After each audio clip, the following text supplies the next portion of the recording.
terutama di dalam amal usaha yang sekarang sedang dilakukan oleh para aditulian mu'allimin dan mu'allimat. Tapi karena Pak Benyamin itu nyinggung masalah politik, maka tadi saya bacakan salah satu ayat surat An-Nisa yang isinya adalah, "Dendalah kamu itu takut seandainya meninggalkan generasi yang diapa, yang lemah." Jadi kita itu harus punya perasaan, jangan sampai kita meninggalkan sebuah generasi yang akan datang itu dalam kondisi lemah. Umat kita sekarang ini di dalam kondisi yang lemah. Kita lemah secara intelektual, kita lemah secara ekonomi, kita juga lemah secara politik.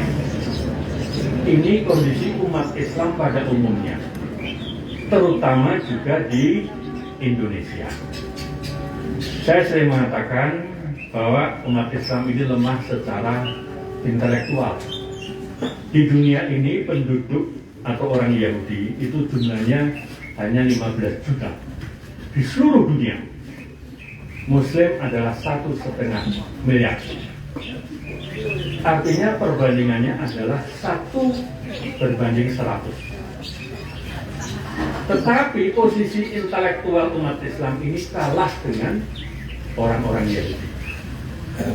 Orang Yahudi itu sudah puluhan yang mendapatkan hadiah Nobel. Hadiah Nobel itu hadiah yang paling bergengsi di dalam penemuan, invensi, inovasi, science and technology. Orang Islam itu hanya 4 atau 5. Yang sains hanya 1. Profesor Dr. Abdus Salam. Itu saja. Tapi kebanyakan adalah orang-orang Yahudi. Maka tadi Pak Benyamin sudah mengatakan, ya toh, al-haqqu bila nizam yughribul badil binizam. Kam min fi'atin qalilatin walabat fi'atan katsiratan bi'ilmillah. Jadi secara intelektual kita itu jauh ketinggalan. Sekolah-sekolah kita pun dibandingkan dengan sekolah-sekolah non-muslim, kita itu masih ketinggalan. Ya, sering saya di depan para mahasiswa saya katakan, kalau di Jogja itu saya mau tanya, sekolah menengah mana yang paling diunggulkan oleh Islam? Paling kita hanya menyebut SMA Muhammadiyah saja. Tetapi itu sekolah-sekolah baik semua. Pada tingkat universitas kita beruntung sekarang di Muhammadiyah tumbuh beberapa ustaz yang sangat hebat luar biasa. Meskipun lepas dari itu kita juga wajib mengkritisinya. Tetapi orang-orang asalnya punya perguruan tinggi yang juga hebat-hebat sekali. Ya, kita tahu Ustaz Parayangan di Bandung, kita tahu Petra di Surabaya, kita tahu Atmajaya di mana-mana, belum lagi Pelita Harapan, dan macam-macam banyak sekali. Secara intelektual pada pendidikan kita juga ketinggalan. Amal usaha kesehatan kita bisa berbangga. Muhammadiyah sekarang punya 2 PKU di Yogyakarta. Tapi bayangkan dengan Bethesda, bayangkan dengan Panti Rapih, bayangkan dengan Siloam, kita juga masih ketinggalan jauh.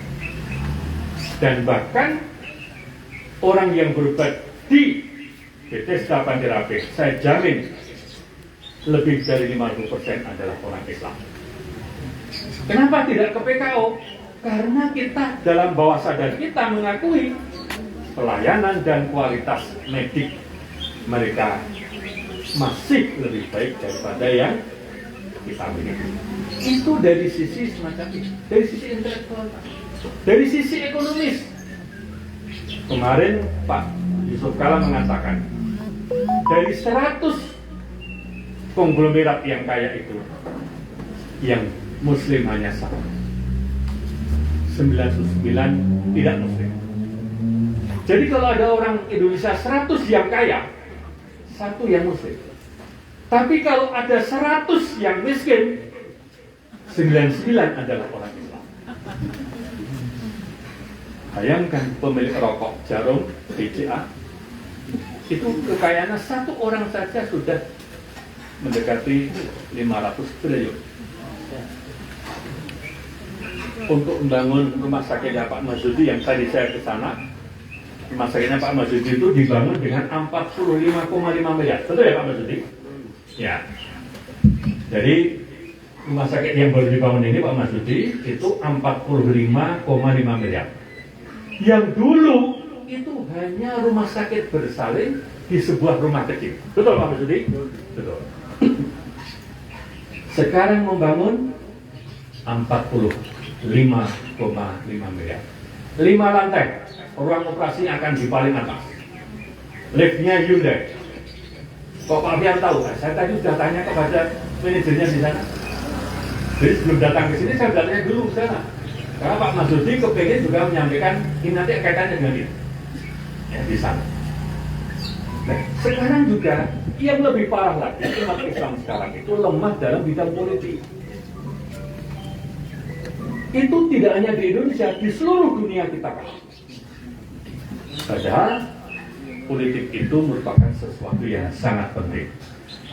Tidak ada satu sisi kehidupan kita yang lepas dari sentuhan politik. Tolong sebutkan, nikah politik, naik sepeda motor politik. Bapak Ibu nikah harus di KUA. Kenapa harus di KUA? Aturan pemerintah. Itu politik. Naik sepeda motor harus pakai helm. Itu undang-undang lintas jalan raya. Apa yang tidak disentuh oleh politik? Dirikan musola pun sekarang harus izin. Itu politik. Tidak ada satu sisi kehidupan kita itu yang terbebas dari sisi politik. Maka Dr. Hudi Ali itu menulis wa hajjatul umam ila siyasah ka hajjatiyah ilal ma'i wal hawa. Kebutuhan manusia kepada politik itu seperti kebutuhan manusia terhadap air dan udara. Kita nggak bisa lepas dari udara, nggak bisa lepas dari air. Dan politik itu sejak dulu saya katakan jalan terpendek dan termudah untuk dakwah politik. Kalau Pak Jamari dari presiden, ya toh, menterinya semua alumni mu'alimat dan mu'alimin, apa susahnya mendirikan masjid? Semua bisa diatur. Maka tidak ada satu sisi pun kehidupan kita ini yang lepas dari politik. Saya merasakan betul bagaimana. Saya cerita sedikit ketika saya anggota DPD Kota Jakarta. Satu hari Kiai Haji Ahmad Azhar Bashir, karena tadi ada yang nyebut P3, saya sebut sekarang, ya, itu datang dengan rombongan mentakmir Masjid Al-Muttaqin. Ingat ya? Dulu kan Muttaqin itu di selatan pasar, di atas kios, betul kan? Dulu sumber dana umat, betul kan? Pemerintah waktu itu, ini ada Pak Wakil yang punya toko di sana, betul ya Pak Wakil ya? Takmir juga Pak Wakil, Pak Zamzuli sekarang. Itu pemerintah mau membangun pasar Beringharjo. Semua kios harus diratakan. Ada undang-undang yang berkaitan dengan undang-undang kepurbakalaan yang mengatakan di atas kompleks selatan pasar itu tidak boleh ada bangunan yang berdiri kecuali peninggalan Belanda. Pakai tahun semua kios dihabiskan. Lalu Masjid Muttaqin mau dibangun di utara pasar. Katanya yang namanya Takmir Masjid sudah melobi, tidak bisa. Pak Azhar itu keroyo-royo dengan takmir datang ke kantor DPC P3 di Jalan Veteran yang jelek itu juga. Saya bilang Pak Azhar, Pak Azhar itu nimbali kami saja, nggak usah tindak ke sini, enggak, saya yang butuh. Itu banyak Pak Azhar. Apa Pak? Gini-gini, kamu tahu. Baik kalau begitu. Ini gimana? Ini jelas. Sudah jadi rencananya itu, undang-undangnya jelas. Tapi karena kami itu diperintahkan Pak Azhar, bapak-bapak itu, bagaimana caranya? Saya sendiri yang datangi wali kota. Pak, Jat Nikanto Danumarto. Sekarang ayo cinta. Saya datang Pak Jat Nikanto, kalian tidak bisa direbut orang banyak, harus direbut hanya orang sedikit. Saya bilang, Pak Jat, ini. Betul Pak dia. Kenapa masjidnya di utara? Loh, kan untuk dakwah. Di sana kan daerah pecinan. Bikin masjid, bentuk-bentuk masjid. Ya, sudah. Ini kan kadang-kadang cuma bagaimana cara kita bicara. Ya betul Pak Jat. Tetapi kalau di sana itu Pak Jat, itu juga nanti bagaimana meramaikannya kan sulit. Beda kalau di selatan pasar, strategis. Pak Alfian baca undang-undangnya? Ya, saya tahu. Tidak bisa. Oke, setelah mentok, akhirnya saya keluarkan kartu saya. Pak Jat, mohon maaf. Pak Jat orang Muslim. Saya Islam. Pak Jat tahu. Pak Jat Nikanto ini akan menggusur masjid Utaki di selatan pasar. Tapi Pak Jat, di zaman baratnya zaman itu ada gereja yang berdiri kokoh. Mas Darmawan yang suka ke pasar tahu. Apa kata orang? Pemuda kota Yogyakarta menggusur masjid, tapi gereja tetap di Pak Jat. Saya bilang, maaf, ini sudah harga mati bagi kami. Pertaruhan darah, saya bilang. Pak Jat tersenyum saja. Tidak bisa Pak Alfian. Baik, tapi tolong dicatat kata-kata saya. Ini bukan kata-kata Alfian. Ini mewakili sekian banyak orang Islam di Jakarta. Silakan. Alhamdulillah akhirnya dibangunkan masjid di selatan pasar. Betul tak Pak Agi? Itu dibangunkan pemerintah dan 2 lantai. Betul tak? Betul. Setelah sama-sama di Jakarta dengan Pak Jat, saya kantornya sama dengan Pak Jat Nikanto. Saya baru dengan Gojek nonton, Pak Alfian, rumah sama kok wedi kok mientok ancam ngono kae. Aku duwe tank. Panik kowe karo aku. Memang beliau kan tentara kavaleri. Ya toh? Ya saya bilang, ayo suang sampean aku itu ini saya mau juga terus jalan saya bilang.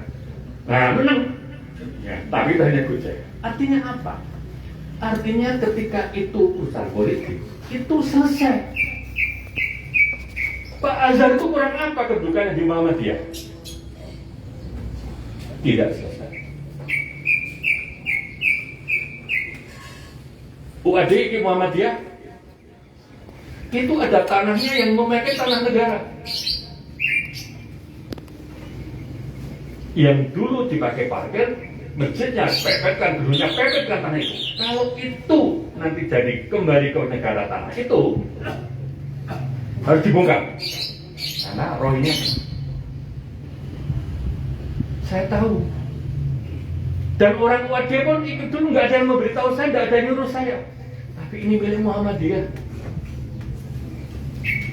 Saya datang ke Bapeda, Bapedanya Pak Insinyur Sulistyo.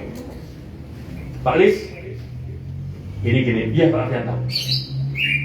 Saya mau tanya, RTRK ini sudah disahkan atau belum? Belum Pak, masih keputusan wali kota. Gampang kalau gitu. Sampean tahu ya, ini ada tanah ini ya. Iya Pak, itu dari utara, dari barat ke selatan, ke timur, itu jalan mestinya. Waduh sudah dipakai, Jepang sudah pakai. Saya bilang, sekarang begini saja, sampean kan punya kewenangan. Iso ratu distrik. Wah, gini Pak, ini kan bukan wali kota. Nek urung DPR sih gampang. Nek DPR orang banyak. Kalau sudah itu raperda, sulitnya setengah mati. Tapi sebelum raperda, tinggal siapa wali kotanya? Dan sampai kalau raperda, kan wali kota orang lebih. Setip saja lah saya bilang.